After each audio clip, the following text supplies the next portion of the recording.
What is up, guys, and welcome to another episode of Guarani Vision, the first ever podcast dedicated to Paraguayan football in English. As always, I'm Roberto Rojas, and joining me are my two great co-hosts, Fede Perez and Ralph Hannah. And guys, it is officially over. The Copa America is done. The Euros is done. We're already in the middle of July, and we're going straight back to the local league. All of the things that are going on with the local teams here in Paraguay.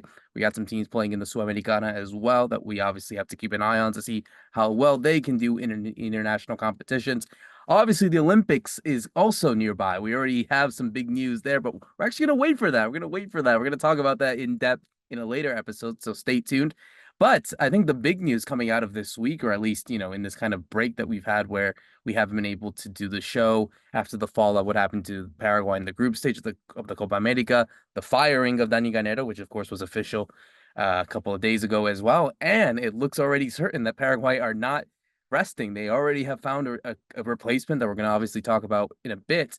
But Fede, let me go to you first. I mean, obviously the Clausura is also back this weekend as well, the local league, to determine a champion of the Paraguay. Obviously, we have Libertad winning the Apertura, and I think a lot of teams out there want to go and ruin their kind of stronghold that they've had for quite some time. But yeah, I just want a sense of how you've been feeling now in this kind of, I want to say a mess, but just like a lot going on right now. You would think that after the Copa America, where obviously Paraguay, got out of the group stage and really didn't show anything, that it'd be a bit quiet. But no, it's been kind of a whirlwind when you have obviously the local league with the Clausura starting, the Sudamericana, the Olympics next week, and not just in soccer as well. In other sports, I think there's also a mention of that. That obviously we do talk about football here, but obviously other sports in Paraguay are going to participate in Paris. You have that as well, and of course you have what's been going on with the managers in this new kind of process. So it's been a lot going on in the last few days, Fede. Yeah, it totally has been that way, Roberto. Hi to you, hi to Ralph, hi to everyone listening to Guarani Vision. Yeah, we've had plenty of going on, even though we it's been off season here for the local teams, and they've been getting ready for what's coming up. The Clausura that starts this weekend. That's going to be very interesting because of everything that's at stake. We have Copa Paraguay that has not stopped. We had Intermedia, second division, that has not stopped. Second, third, fourth division, they didn't stop either here for the local football. But it has been cold. It's been kind of a cold winter in the sense that we've had over a month with no football in the first division. But it's been a Copa America that was very interesting, guys. I mean, we just got to go back to it. I mean, I'm still trying to tear it up apart because there was so much happening between games, and I don't know, with press conference that were very interesting. Very good games also.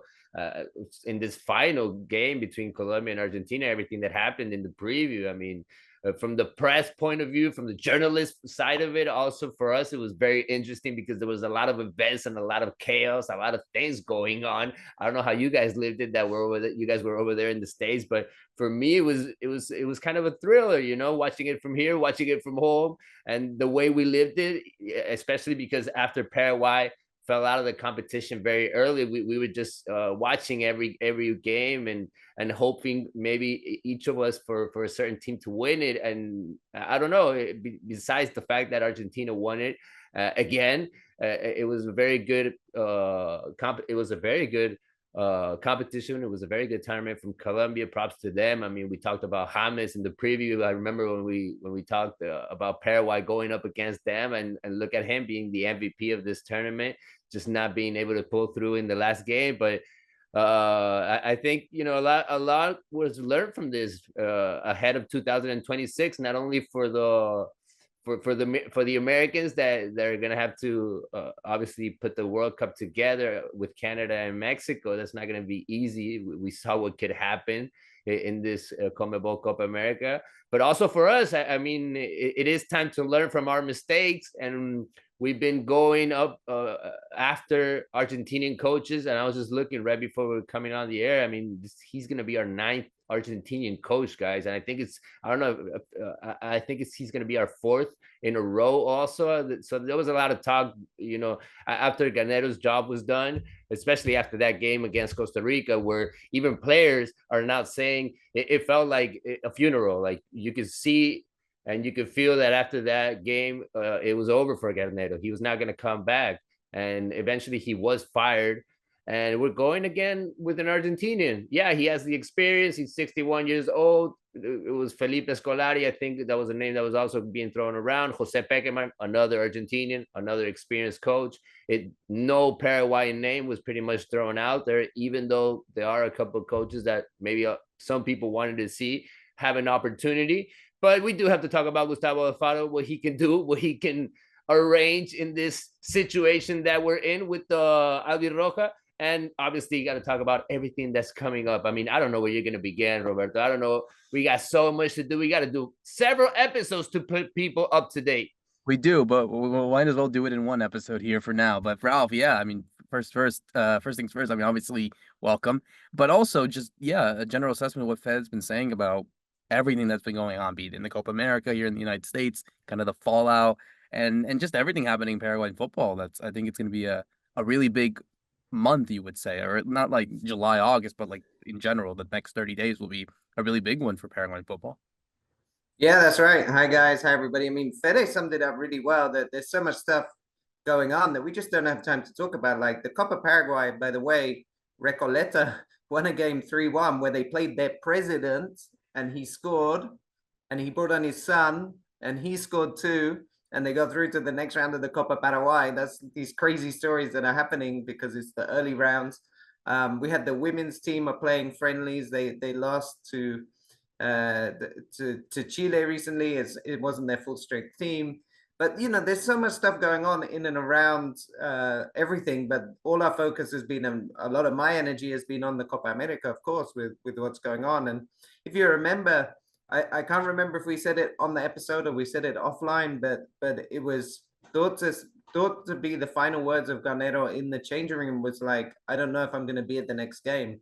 And so that proved to be right. I think he realized it was the end of the road for him, and the Paraguayan FA didn't waste their time, right? I mean, it was by the time he was sacked, I think it was less than a week after that game. So they were pretty quick to take that decision. And now, I mean, Harrison has tried everything he can possibly do, right? He's had like the young manager that used to manage in Europe in Berizzo. He's had the Argentinian managers with the experience in MLS and in South America with Barosqueloto. He's had the manager that's been the most successful manager in Paraguayan football in its history, Garnero, and none of them have worked. And so now he's gone for, okay, let's go for somebody that actually has experience in international football. And that was the one thing we got from the Paraguayan FA. They were saying, we just need someone with experience now in international football. We don't mind about club level. And that's how I think we've got to Alfaro. And it's going to be very interesting as well, because you go from a manager like Garnero, who is very, let's say, confident. Let's use the word confident in his own ability, in his own style of play, and he will make players play the way he wants to play. But you go to an Alfaro that's actually very pragmatic. And as we saw with the Costa Rica team, and people can check out the chat we have with Eddie about Costa Rica, and he was talking about Alfaro. He's going to really be kind of using what he's got to get the best out of it. And he might play with a back five very often. He might play very defensive. We're going to be much better on set pieces. I'm pretty sure of that. It's going to be a more back to basics team. But I think that's what the Paraguayan FA was looking for. And I think it's what the team needs, really, right? I think they just need to get back to basics and do those things right.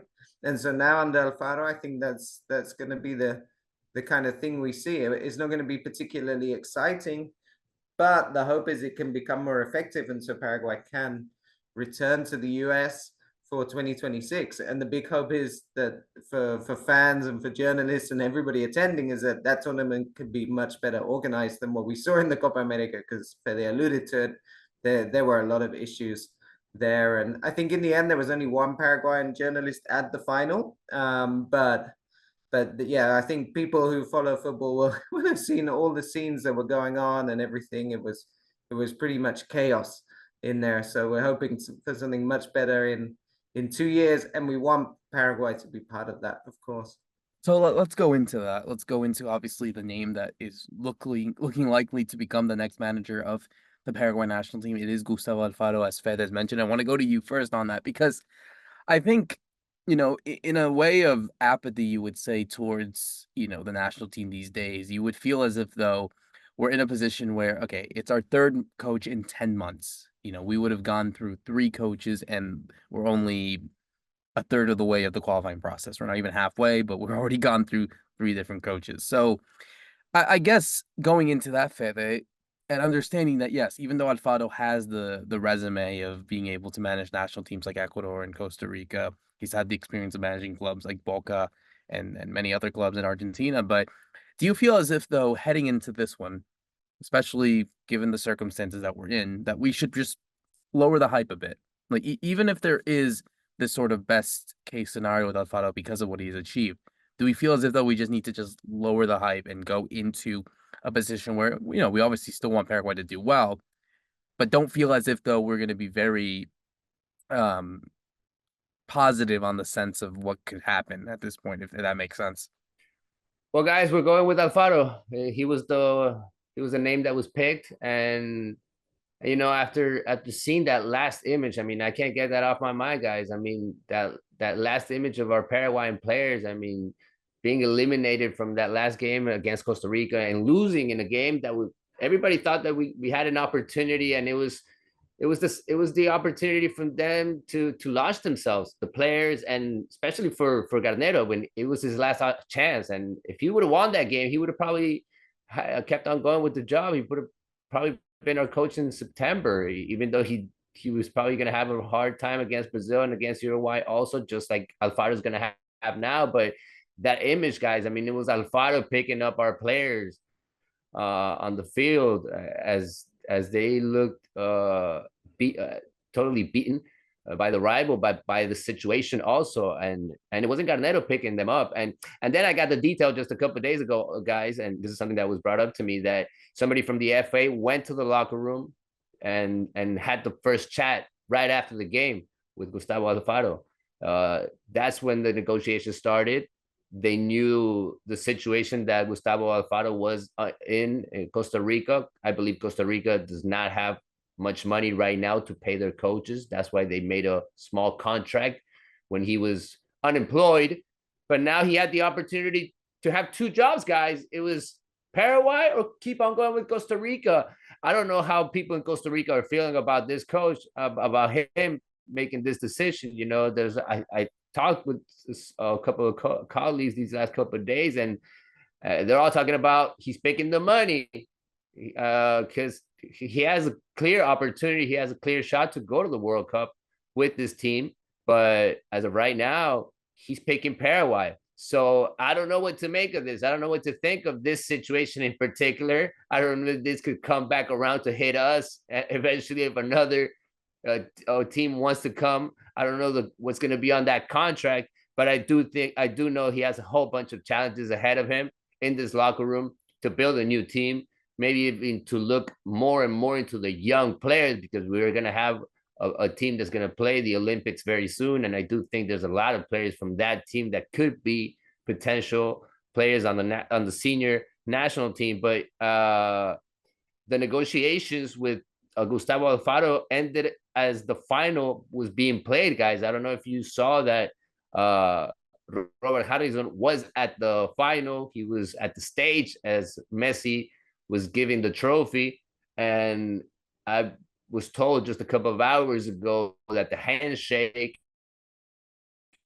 that the deal was sealed right before the game between Gustavo Alfaro. I don't know if he was at the venue. You guys know he's Argentinian. I don't know if he wanted to see the game or he was just at Miami because he's like a lot of people on vacations and having a good time under the sun. But that's where the deal was done. That's where they had the last conversation. And we know that Gustavo Alfaro is going to be the coach that will probably be announced the 1st of August, because that's when the contract is breakable, or when they can break the contract with Costa Rica, putting the money down.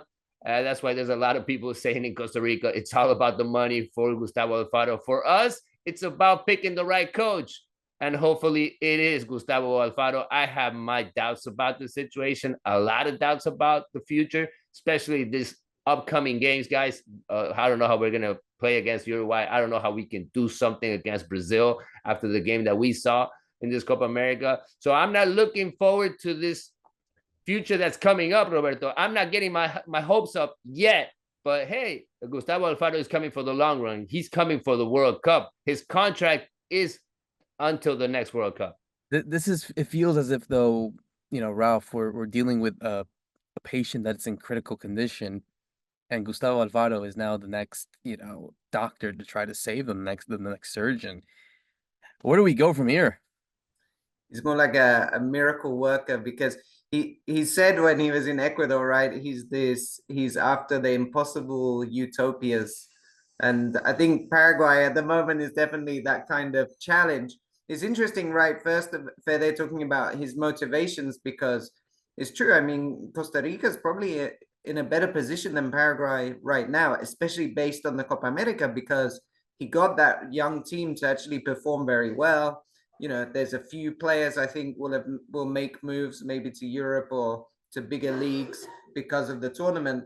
So he was actually seeing some progress very quickly with his project there. Costa Rica actually ranked higher than Paraguay at the moment in FIFA rankings. So in a way, in a footballing way, he's actually taking a step down, even though it's hard for us to say that, because we like to always think that CONMEBOL is better than CONCACAF and these kind of things. But the reality is that there really is a footballing project. Costa Rica is at least at the same level. But the money is very different. Paraguay pays much better. I don't know the exact figures in Costa Rica, but I think the get out clause is only $600,000. And then we know that Garnero was earning around 3 million annually. So, I mean, we're pretty sure that he's going to be earning a lot more money in Paraguay than he was in Costa Rica. So that's for sure. And then there is the excitement, I think, of the CONMEBOL World Cup qualifiers. That is something that Alfaro has said in the past, that he likes the South American qualifiers. He likes that kind of football. You're testing yourself really against the best, Uruguay and Brazil coming up, right?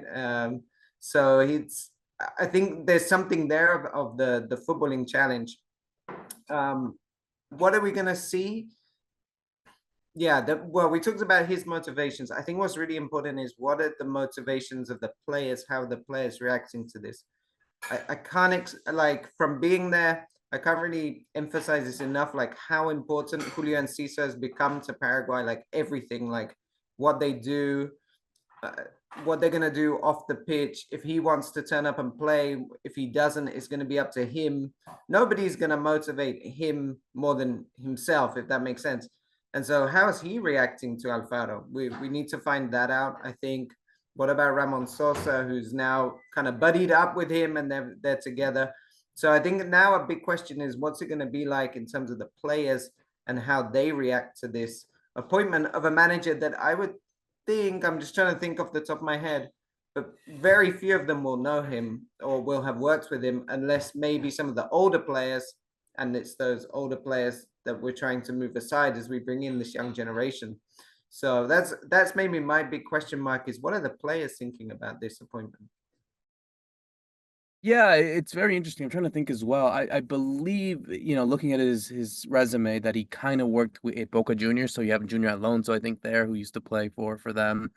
He was at Huracan, so maybe even Caco Romero was there as well. So yeah, you have some of those players. But again, it's some of those players that you kind of want to move by. In fact, I want to go on to you to close it, because that was the thing that Alfaro did with Ecuador. He kind of got rid of the old guard that was there, that kind of didn't help them go to the 2018 World Cup, and decided to go and invest in youth that allowed them to qualify with the likes of Caicedo, Hincapié, and many other players out there. So I think that's kind of the thing that Gustavo Alfaro has to do, is he has to take these risks. He's going to have to take these things, even if it's very unpopular for the team ethos in itself. It might be for the greater good if it does happen.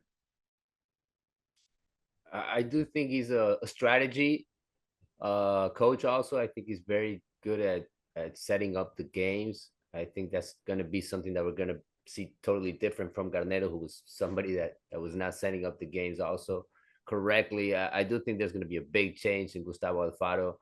I mean, let's not forget that they took the captain away in this last competition. I mean, that there's a decision that needs to be made there also on who's going to be the captain, who's going to be the new captain, and how many young guys are you going to have in this locker room, who are going to be the experienced players that are going to be useful to you to build this new team, because it is going to be a new team. I mean, Ralph was just saying, I mean, this is a coach that doesn't usually go all out. This is not a very offensive coach, and it's totally different from Garnero. Garnero wanted the ball. He was trying to make this team play a bit more. It did not work out for him at all.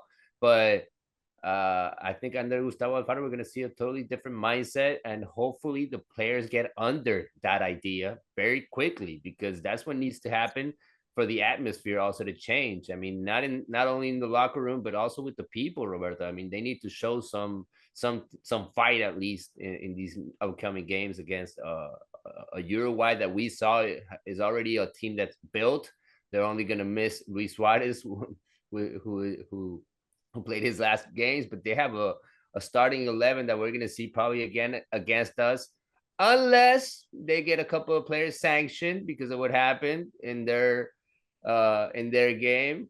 They had a huge fight in the stands, so that could come and hit them around for those games that they're going to have against us in the qualifiers. And Brazil's heartbroken right now. So I think it's a huge opportunity also for the upcoming coach, and try to do something in these two games. And I do think the click needs to happen in the locker room, but especially with how important certain players are going to be. I mean, Ralph was just saying Julio Enciso. Julio Enciso right now is the big star in the Paraguayan scene, but are we really going to build a team around him, like Garnero was trying to do in this Copa America?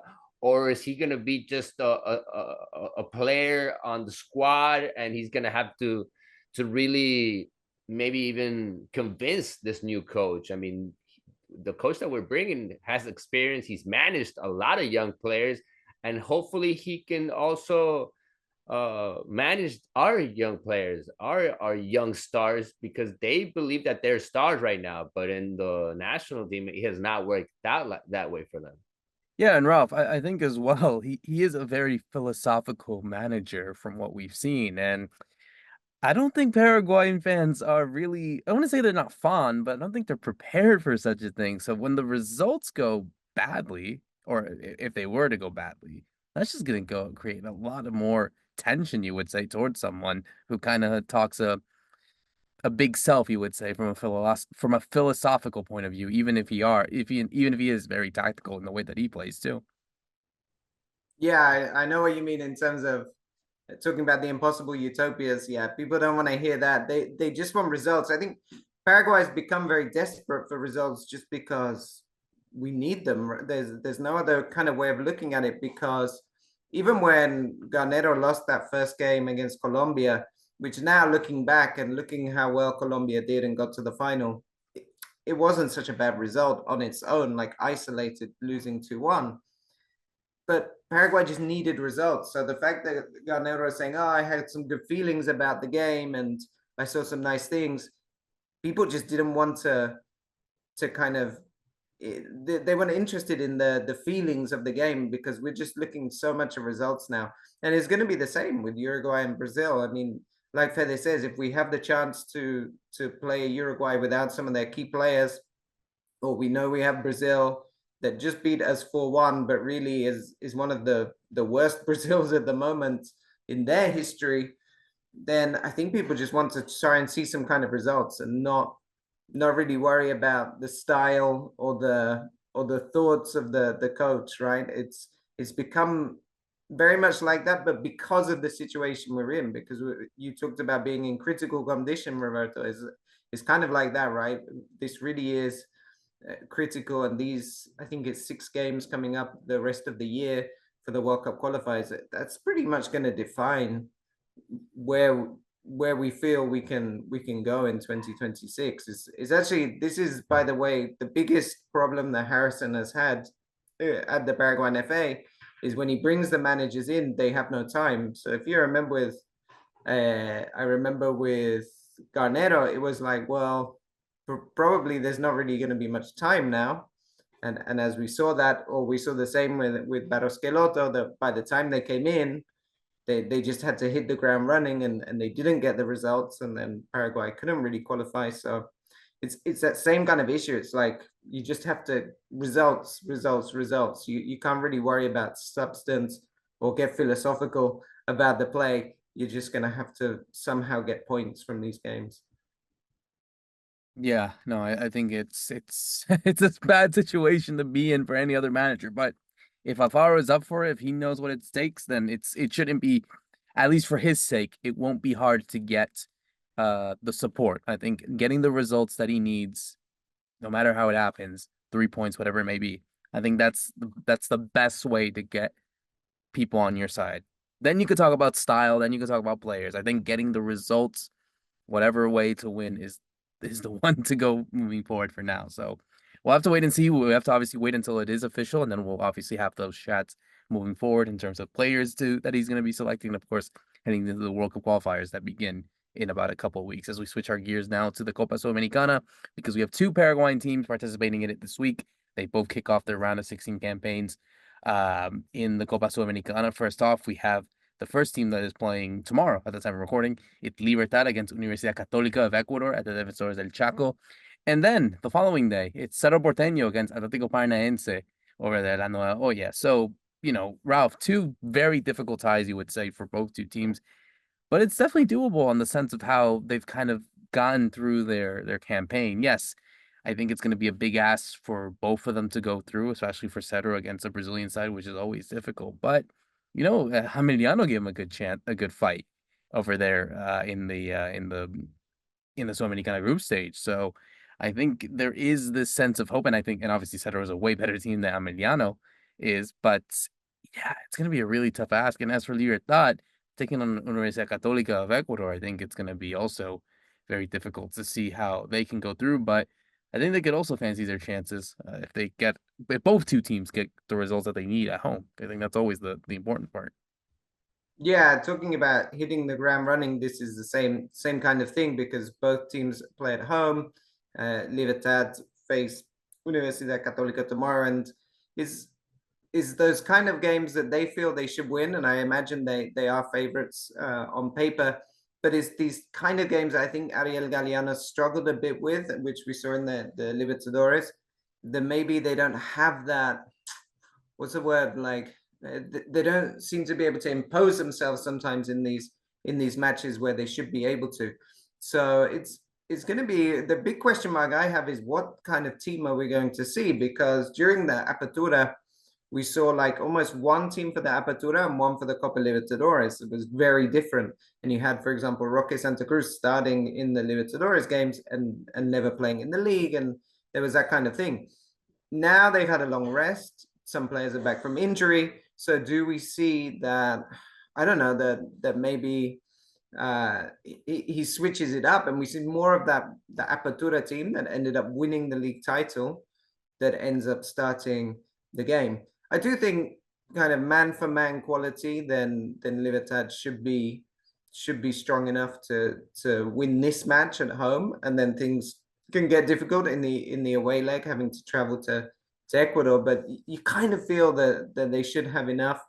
I'm just trying to think about player departures. Libertad is one of those teams that they usually bring in quite very few players and very few players leave, and if they do, it's on big money. So it's your Diego Gomez, Enzo Gonzalez, Julio Enciso. There's those kind of standard of players.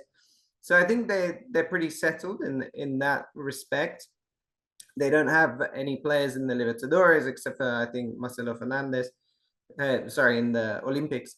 So they're not really missing any key players, for example, in that respect. So for Libertad, I think they should be favorites on paper and they should get the win. For Cerro, it's really a different kind of story, right? It's going to be a much harder game.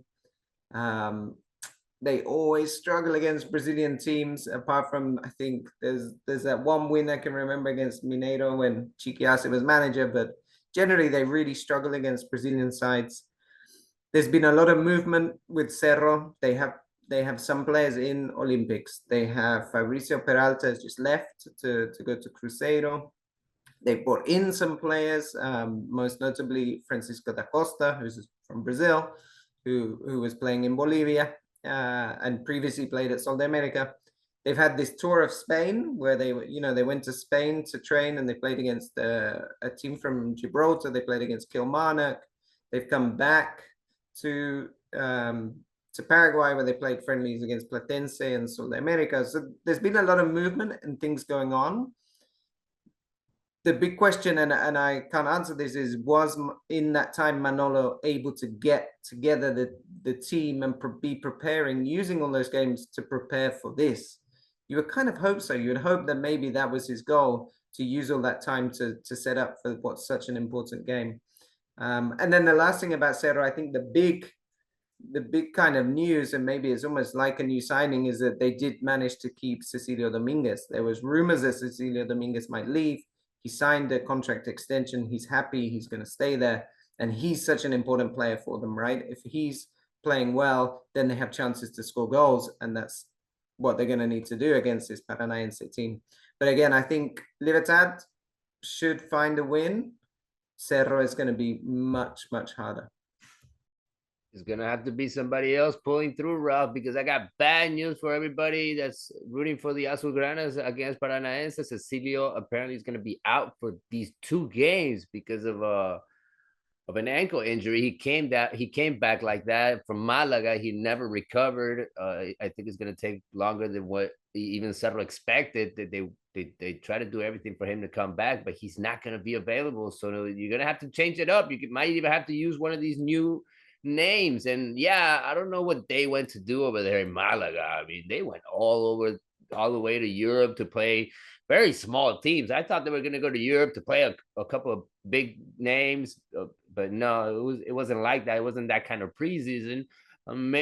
That's why I was thinking, I mean, did they go to Malaga just because of the coach that they have right now, because he's from Spain, or did they go to Malaga because they have really nice beaches where you can maybe forget about what happened in the Apertura and get away from all the noise, get away from all the drama, and try to regroup, rebuild a team, right? Where not many people left. I mean, it's pretty much the same players.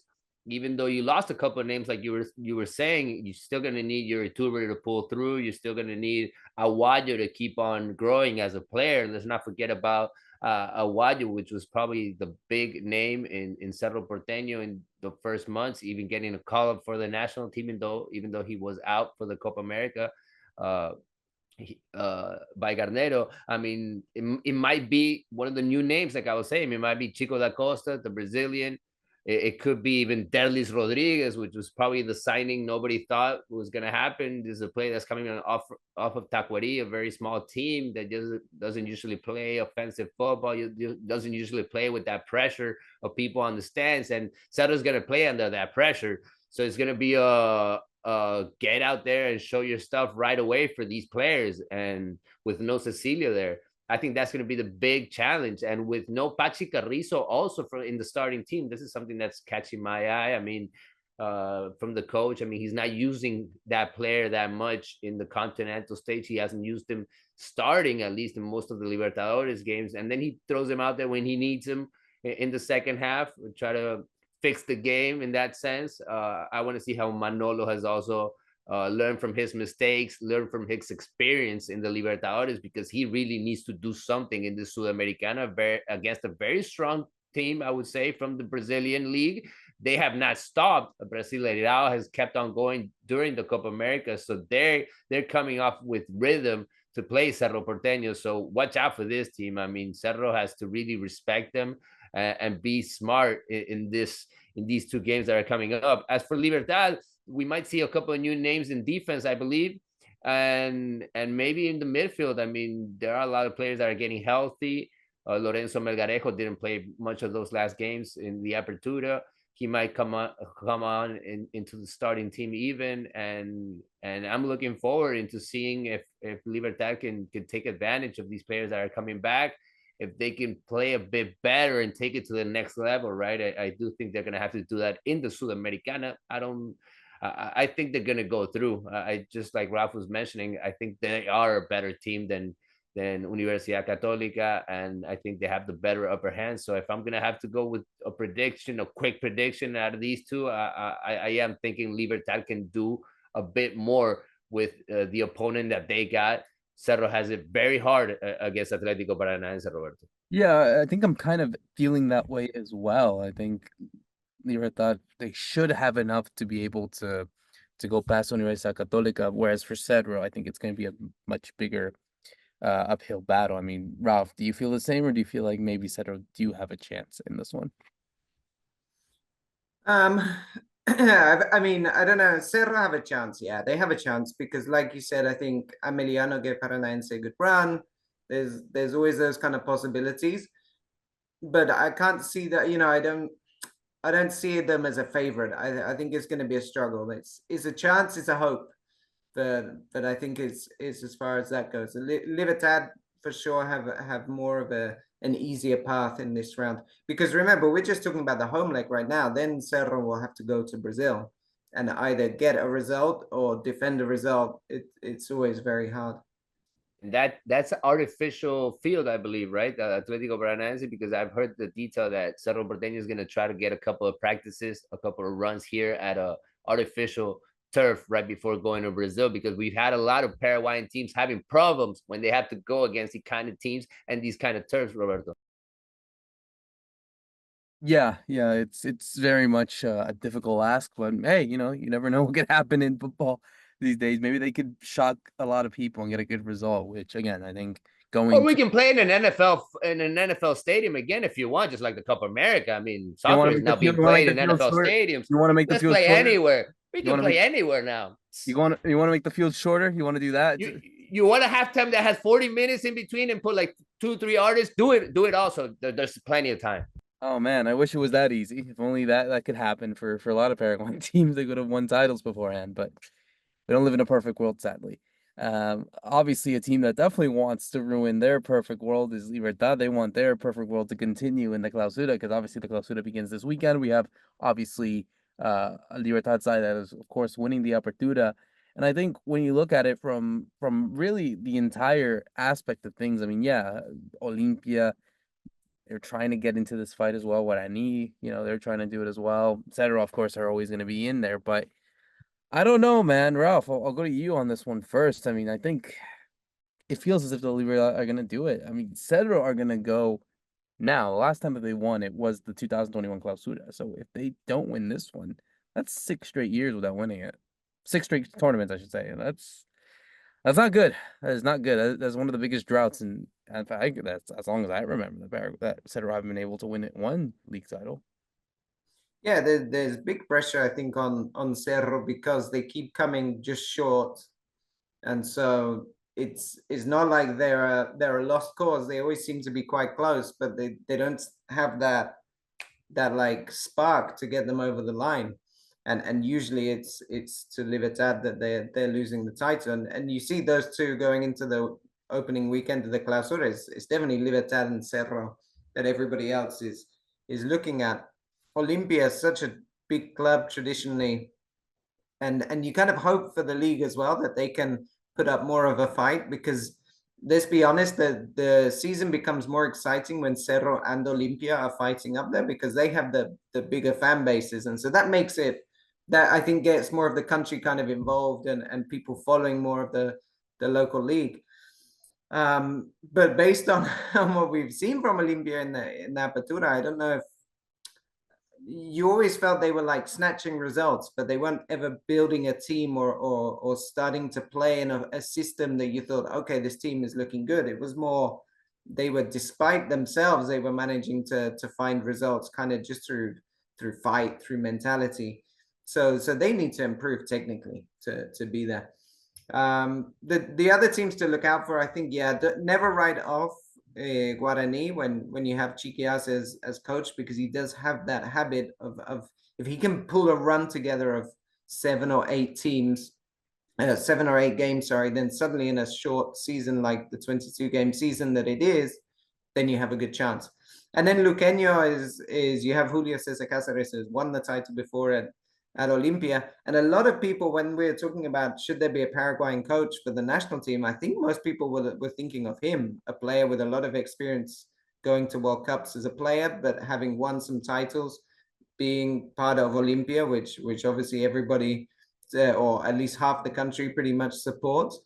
So there was a lot of thinking that maybe he could go to the Paraguay national team, and he's done quite well at Luqueño. Whether they have the squad strength to last is another question. But there's usually one team right at the beginning of the Clausura, while the big teams are involved in Sudamericana, as we'll see right now. Somebody else can make a quick dash in those first 5-6 games, and maybe get us thinking about a surprise. So I think those would be my kind of highlights for the Clausura.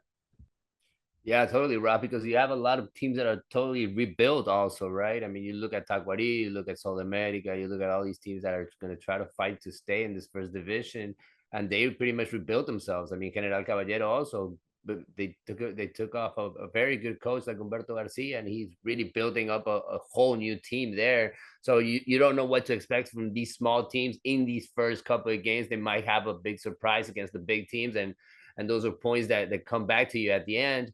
um my eyes are going to be obviously in this first game between Olimpia and Guarani, because I want to see just what team Chiqui Arce really built, and because I've seen very little from Olimpia building up to be a strong team for this Clausura, of the friendlies that I saw against Independiente of Argentina and River last week, and also they lost both games against those Argentinian teams, and they didn't show much. I mean, you can see a couple of young players there, but from the experienced players, not much. I mean, they're not up to the level that Palermo really needs. So if Palermo doesn't do well in those first games, we might even see a change there again, just like it happened in the Apertura, right? You guys remember first games not well for Chiqui Arce, and he had to leave the job.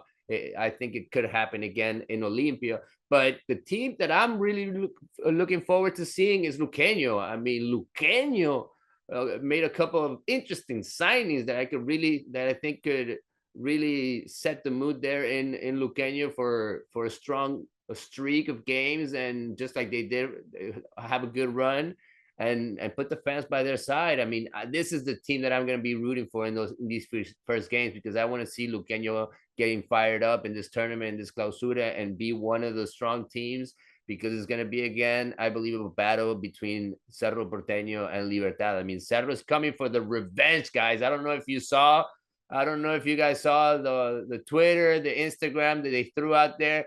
All the guys dressed up as revenge. They're all dressed up as superheroes. I mean, Cerro Porteño is coming for it. At least that's why that's the way they're showing themselves, right? I mean, for Libertad, it's just going to be another day in the job in the workplace, Roberto. I mean, they gotten accustomed to winning everything, so it's take the crown away from them already. Someone has to do it. The Avengers of Cerro Porteño, we're gonna have to try to stop, the evil, in this case, Libertad in this scenario. But we need some predictions. We need to figure out who's gonna do it. Is someone going to go? I mean, I'll go first. Why not? I think this hopefully will be a better test, and of course, as a Cerro fan, I'd love to do it. But I think Libertad do it again. As crazy as this sounds, I think Libertad are gonna win the Clausura once again, and another dominating streak from the team from Tujuqua. I mean, Ralph, can these Cedro Avengers or any team go and stop Libertad? No, no, I was thinking the same thing. I was trying to think, could we get a surprise? The only team that could surprise maybe Guarani, but I don't think they have enough kind of squad depth. So for me, it looks like Libertad are going to be the team to beat again. Hopefully, we'll get a closer tournament, similar to last year, where they don't get more than 50 points. So it becomes easy for other teams to at least compete. But I feel Libertad have all the quality and the strength. Fede? I'm hoping for a surprise. I don't know why there's something in me that's saying that we could have that kind of tournament after a long time of same old teams. We might have a surprise, but I don't know which team that could be. So I'm not going to go with it. I'm going to say that Libertad is going to win just another tournament, and it's going to be against Cerro Porteño again, trying to make the run, trying to be there, but just not holding the pace against a team that's unbeatable. They're not going to have their home ground this time around. They're not going to play at home. We gotta mention that. I mean, a lot of teams are going to have to be moving around. Olimpia is going to play in Ciudad del Este, for instance. We have 3 teams that are trying to get their stadium ready for eventually the final of the Sudamericana that will be played in Paraguay. So I don't know, maybe that could be a game changer in big games, especially. Yeah, it's definitely going to be interesting to see what happens in this race, and hopefully that there is an entertaining one like we saw last season as well in the Apertura. So definitely we'll keep the coverage as always here on Guarani Vision of what's going on in the Copa Sudamericana, in the Clausura. The Copa Paraguay is also underway, of course, so we'll keep an eye on that. And of course, the big tournament happening for the next big tournament that Paraguay will be into is the Olympics. They'll be participating next week. They'll be starting there, kicking off their tournament in the next few days. We'll obviously give a full depth preview on that. As always, here on Guarani Vision, for myself, Roberto Rojas, Fede Perez, and Ralph Hannah, thank you so much for listening in. See you soon.